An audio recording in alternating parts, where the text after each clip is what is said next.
오늘 우리에게 주신 하나님의 말씀은 디모데전서 6장 11절에서 16절의 말씀입니다. 신약성서 342일.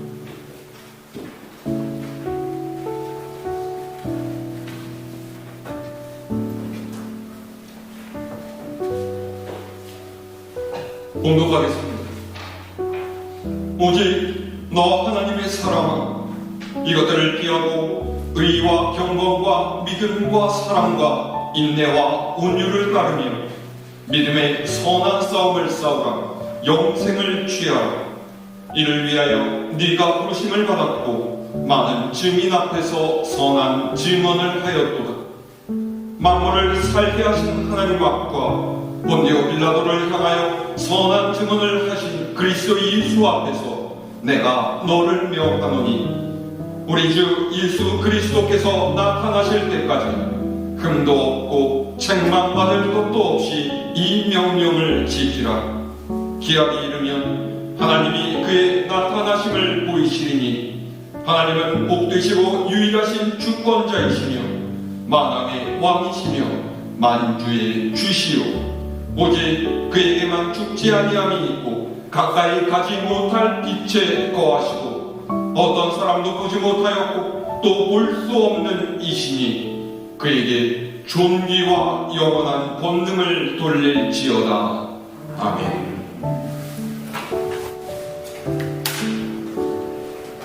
할렐루야. 새해 첫 주일입니다. 여러분, 새해를 맞으신 소감이 어떠십니까?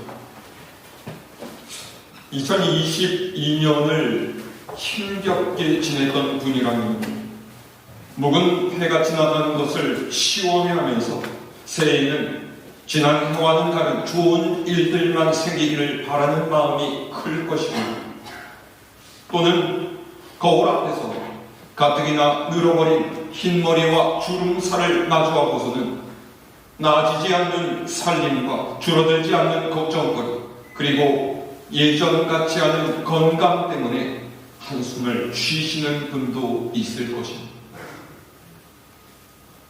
언제나 새해가 되면 우리는 두 가지의 상반된 감정과 마주하게 되죠. 첫 번째의 감정은 희망입니다. 새롭게 한 해가 시작되었으니 이전에 의지가 부족해서 하지 못했던 일들, 힘에 부쳐서 이루지 못했던 것들, 용기가 없고 마음이 내키지 않아서 접어두었던 일들, 그리고 지금까지 잘 해왔던 일들을 새로운 마음으로 다시금 시작하고 거기서 좋은 열매를 거두어 보겠다는 기대가 생겨납니다. 그리고 이와 더불어 두 번째로 갖게 되는 감정은 두려움입니다. 사람은 늘 자신이 정확히 알 수 없는 미지의 것에 대한 두려움을 가지고 있습니다. 우리는 어느 날 갑자기 경제적인 위기가 닥쳐와서 수입이 적어지고 인생의 곤궁함을 겪게 될까봐 두려워하죠. 또 갑자기 감당할 수 없는 육신의 질병이 찾아와서 내 삶이 무너지면 어쩌나 하면서 두려워합니다. 아직 독립하지 않은 자녀를 둔 부모라면 자녀들의 삶에 대한 걱정과 염려를 늘 가지고 있기 마련입니다. 나이 드신 부모님을 모시고 있는 자녀들이라면 해가 지날수록 쇠약해져만 가는 부모님에 대한 안타까운 마음이 있을 것입니다. 어른들만 그렇겠습니까?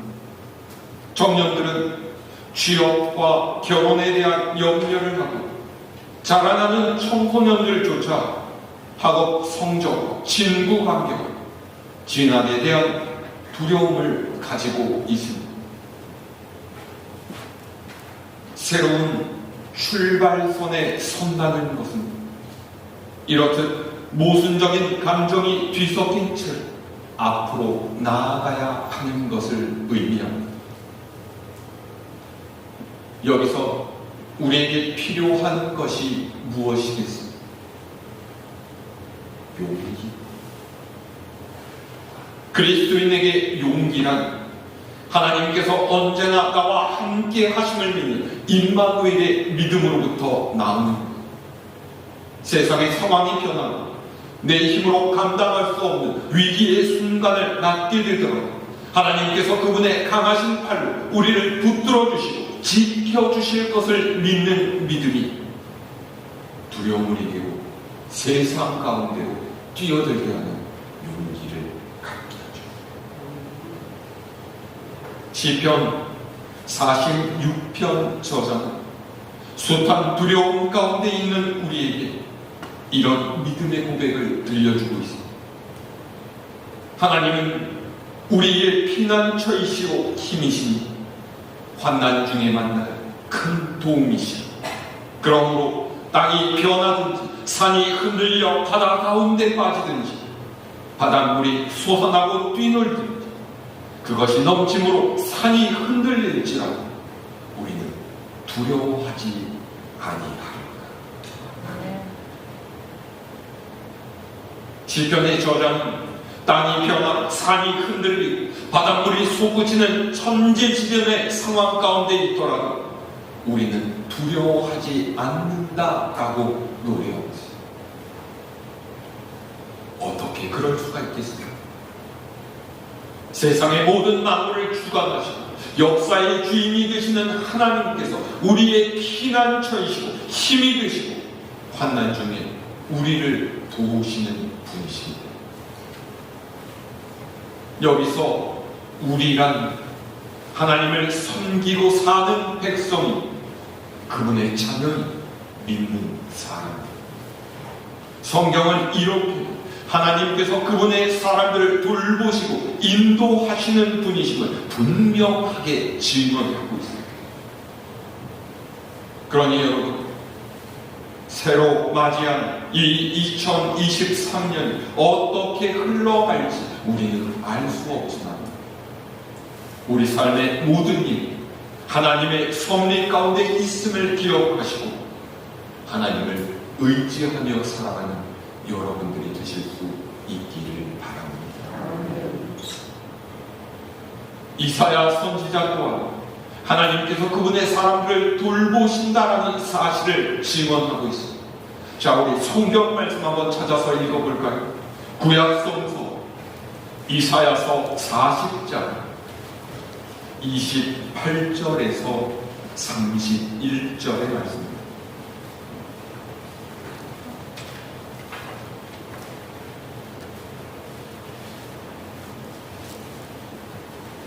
이사야 40장 28절에서 31절까지 함께 읽습니다. 시작. 너는 알지 못하였느냐 듣지 못하였느냐 영원하신 하나님 여호와 땅끝까지 창조하신 이는 피곤하지 않으시며 곤비하지 않으시며 명철이 한이 없으시며 피곤한 자에게는 능력을 주시며 무능한 자에게는 힘을 더하시다니 소년이라도 피곤하며 곤비하며 장정이라도 넘어지며 쓰러지되 오직 여호와를 앙망하는 자는 새 힘을 얻으리니 독수리가 날개치며 올라감 같을 것이요 다른 박질하여도 곤비하지 아니하겠고 걸어가도 피곤하지 아니하리로다. 오늘 우리가 사는 세상은 불확실성이 지배하는 세상입니다. 그래서 한치 앞도 모르는 것이 인생이라는 말이 나왔나 봐요. 이런 변화무쌍한 세상에서 잘 살기 위해서는 갖춰야 할 것들이 많죠. 그래서 사람들은 다른 이보다 많은 것들을 가지려고 하고 사회적으로 더 안정적인 자리로 올라가기 위해서 애를 쓰고 일처리로 뛰어다닙니다. 그런데 열심히 노력하고 힘써 사는 게 우리 마음같이 되지만은 않아요. 왜요? 내가 미처 예상하지 못한 생각하지 못했던 일들이 벌어지기 때문입니다. 한 치 앞도 모르는 것이 인생이죠. 그래서 많은 이들이 그 삶의 고비에서 넘어지고 상처받고 낙심하고 좌절하고 그러다가 삶을 포기하는 일도 있죠.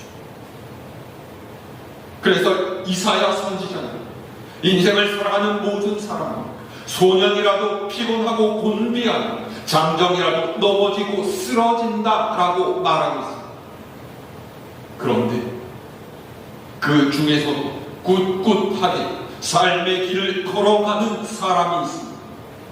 그는 하나님을 바라고 하나님을 의지하는 자입니다. 그는 독수리가 날개치며 올라가는 것까지 비상하는 삶을 살고 뛰고 걸어도 피곤하지 않을 것이라고. 어떻게 그럴 수가 있습니까? 몸에 좋은 건 뭐 운동 열심히 하기 때문입니다. 재테크를 잘해서 여유 재산을 넉넉하게 마련해 놓았기 때문에 그렇습니다. 아니, 우리의 힘과 능력은 세상의 것에 있지 않습니다. 시편 저자가 고백했던 것처럼 우리의 피난처와 힘은 하나님이십니다. 하나님께서 그분이 기뻐하시는 이 새 힘을 주시기 때문에, 다시 말해서 하나님께서 그분의 백성으로 인정하시고 사랑하시는, 즉 하나님의 사람은 세상의 환난과 역경 속에서도 용기와 소망을 가지고 앞으로 나아가는 인생을 살 수 있다라는 말입니다. 그러면 어떤 사람이 하나님의 사람이겠습니까? 이 말을 바꾸면 우리가 어떤 믿음의 삶을 살아야 하겠느냐라고 하는 말입니다. 오늘 우리가 읽은 성경 말씀은 사도 바울이 믿음의 동역자이자 목회의 후배인 디모데에게 보낸 편지입니다. 사실 오늘 새벽 송구영신 예배 때도 디모데서를 읽었었는데, 사도 바울은 디모데를 참 많이 아끼고 사랑했었습니다. 그래서 그를 항상 사랑하는 내 아들이라고 불렀죠. 그런데 오늘 말씀에서 사도 바울은 디모데를 일컬어서 하나님의 사람이라고 부르고 있습니다. 자, 다시 오늘 말씀으로 돌아와서 디모데전서 6장 11절에서 12절 말씀 함께 읽을까요? 시작. 오직 너 하나님의 사랑아, 이것들을 피하고 의와 경건과 믿음과 사랑과 인내와 온유를 따르며 믿음의 선한 싸움을 싸우라. 영생을 취하라. 이를 위하여 네가 부르심을 받았고 많은 증인 앞에서 선한 증언을 하였도다. 사도 바울은 오직 너 하나님의 사람아 라고 디모데를 부르고 있습니다. 여기서 오직이라는 말은요, 그러나 라는 뜻이죠. 그러니까 오직이라는 말은 그 앞에 말을 받고 있는 거죠. 그게 무엇이냐? 세상에서 살면서 물질을 구하고 육신의 쾌락을 쫓는 사람들이 많다. 그 길로 행하는 이들은 결국 파멸과 멸망에 빠지고 말 뿐이다 라는 거죠. 그러니까 세상 사람들이 그같이 행하더라도, 그러나 네가 하나님의 사람이라면 그것들을 피해야 한다. 다시 말해서 하나님의 사람이라면 물질과 쾌락을 쫓는 세상의 풍조를 피해야 한다라는 거죠. 그리고 또 뭐라고 해요? 따를 것이 있다라고 해요. 무엇입니까? 의와 경건, 믿음, 사랑과 인내와 온유가 그것입니다. 여기서 따른다라는 말은 아무런 생각 없이 쫄래쫄래 그저 뒤를 쫓아가는 그런 것이 아닙니다. 갈망하는 마음을 가지고 그것을 잡기 위해서 추격한다, 쫓아간다 라는 뜻입니다. 그러니까 하나님의 사람이라면 그저 죄를 짓지 않고 사는 것, 치료에 합하지 않는 것뿐만이 아니라 하나님께서 원하시는 모습으로 살기 위해서 열과 성을 다해서 힘써야 한다.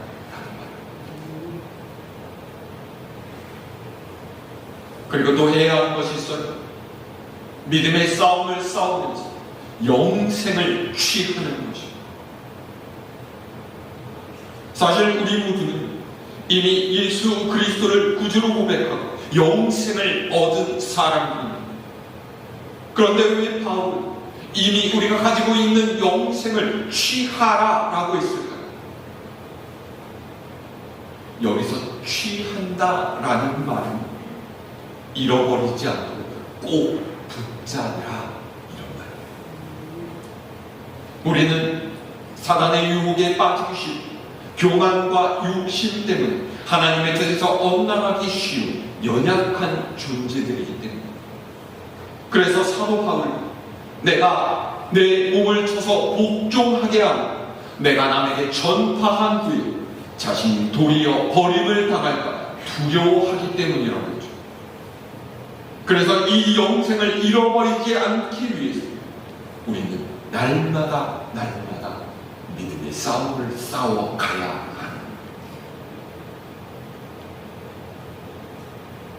우리 모두는 하나님께서 부르신 그리스도의 증인들입니다. 경쟁을 부추기고 이기적으로 살아야 적자생존의 이 사회 속에서 살아남을 수 있다라고 강변하는 세상 앞에서 하나님의 뜻대로 사는 사람, 하나님께서 사랑하시는 이 세상을 이기며 살아갈 수 있다라는 것을 우리의 믿음과 삶으로 드러내야 하는 사람. 우리는 그렇게 살아가고 하나님께 부르심을 받았습니다. 반대로 말하자면 그렇게 살지 않는 이 하나님의 백성이 아니라는 뜻이, 겉으로 보이는 무늬만 그리스도인이지 실제로는 세상에 속한 사람이다.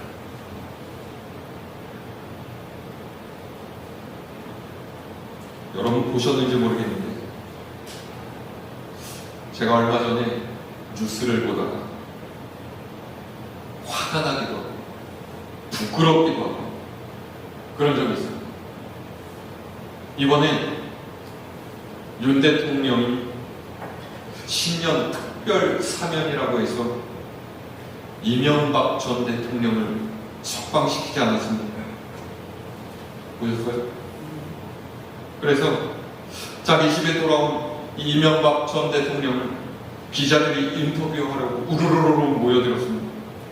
그래서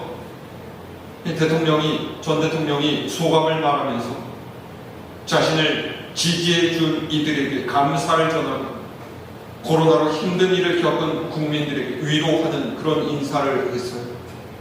거기다가 현 정권에 대한 좋은 당부의 말도 했나 봅니다. 저는 여기까지는 그러려니 했어요. 무엇이 옳다 그르다 하는 그런 정치적인 이야기 제가 이 자리에서 해서 하겠습니다. 그런데 이 전 대통령이 마지막으로 하는 이야기가 뭐였냐 하면 자신은 이제 대한민국의 번영을 위한, 대한민국을 위해서 기도하는 역할을 하겠다라는 거예요. 그 이야기를 듣는데 갑자기 너무나 화가 나는 거예요. 굉장히 이상하지 않습니까? 이 전 대통령 장로님이시잖아요. 그러니까 장로님이 나라를 위해서 기도하겠다는데 목사님 제가 들으니까 너무나 화가 나고 창피해요. 이게 뭔 일이래요? 사단의 역사입니까? 제가 이상한 거예요?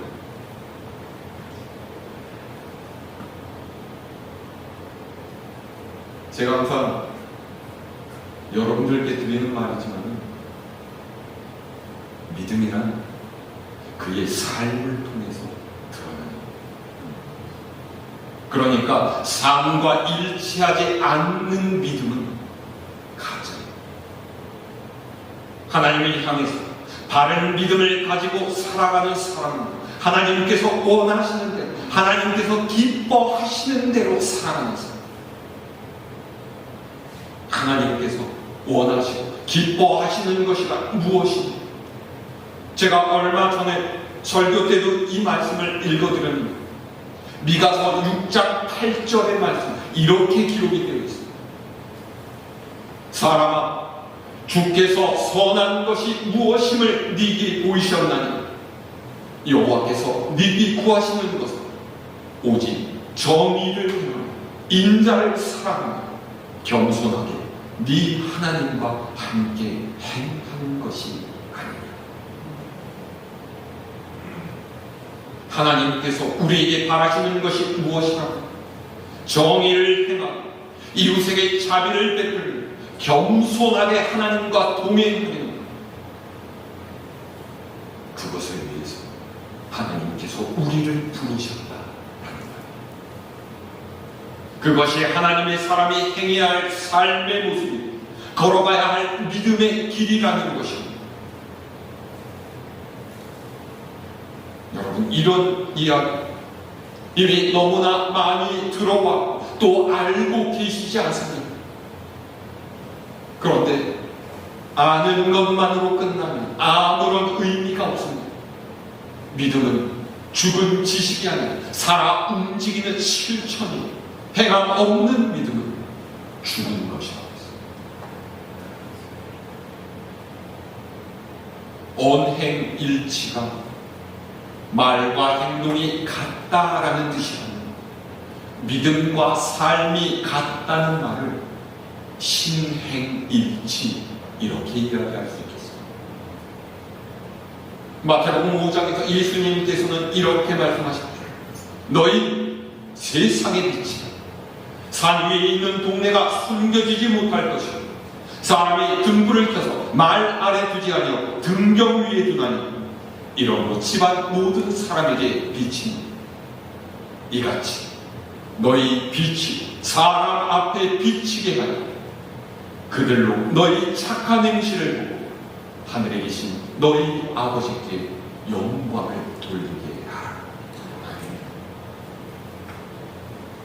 우리의 믿음은 교회 안에서 나타나는 것이 아닙니다.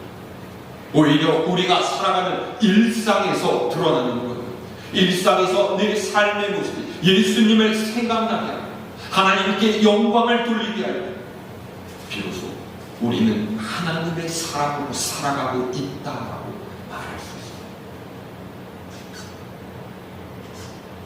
있습니다. 모쪼록 올 한 해 우리 삶의 모든 자리에서 선한 말과 행실로 하나님께 영광을 돌리는 여러분들 되실 수 있기를 바랍니다.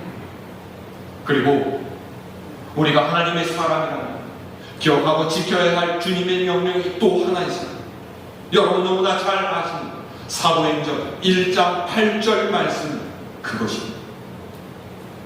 오직 성령이 너희에게 임하시니 너희가 권능을 받고 예루살렘과 온 유대 사마리아와 땅끝까지 이르러 내 증인이 되리라 하시니라. 주님의 이 말씀 믿는 우리가 이 세상에서 어떻게 살아야 할지를 알려주고 있습니다. 믿는 이의 삶은 성령이 충만한 삶. 성령께서는 우리를 주님의 길로 인도하시는 분이십니다. 성령이 우리에게 임하실 때 우리는 하나님의 능력을 힘입어 예수 그리스도를 구세주로 증언하는 증인의 삶을 살 수가 있습니다. 그러니 여러분 성령 충만하기를 기도하실 수 있기를 바랍니다.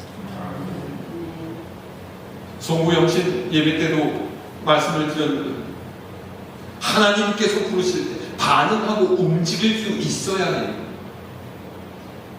시장에 가면 요즘은 그런 분을 잘 못 봤는데 시장에 가면 물건 파는 아저씨들 막 손뼉 치면서 그렇게 외치잖아요.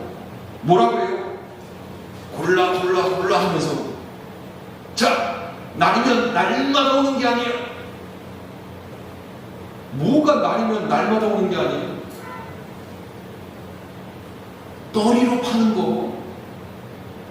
그러니까 지금이 기회라는 거예요. 이 기회를 놓치지 말고 싼 값에 물건 마련해 가시라, 이런 얘기죠. 여러분, 믿음 생활 마찬가지. 하나님께서 나를 쓰시겠다라고 부를 때 그 부르심에 응답할 수 있어요. 지금 시간이요, 돈이요, 능력이 없다고 해서 나중에 하겠다라고 계속 미루면 영영 하나님을 섬길 수가 없습니다. 하나님께서는 우리의 필요에 따라서 움직이시는 분이 아니라 우리가 하나님의 요구에 움직여야 합니다. 그것이 믿는 우리를 부르신 이유입니다. 하나님께 요긴하게 쓰임을 받아 하나님을 기쁘시게 하는 것이 하나님의 사랑된 도리라. 더 느끼셔서 뜨겁게 하나님을 사랑하고 주의 몸된 교회를 섬겨가시는 여러분들 되실 수 있기를 바랍니다. 그래서 앞에 여러 번 보셨겠지만 올해 2023년의 표현은 하나님과 세상 앞에서 주님의 증인으로 라는 말입니다. 하나님 앞에서 또한 세상 앞에서 일관된 믿음의 길을 걸어가는 여러분들이 되실 수 있기를 바랍니다. 세상의 것을 쫓는 인생이 아니라 하늘의 복을 받아 누리는 여러분들 되시기를 바랍니다. 새해 천일 새로운 소망과 다짐으로 올 한 해 하나님께 영광을 돌리며 복된 인생을 누리는 우리 갈보리 교회 모든 교우님들 되시죠. 우리 주님의 축원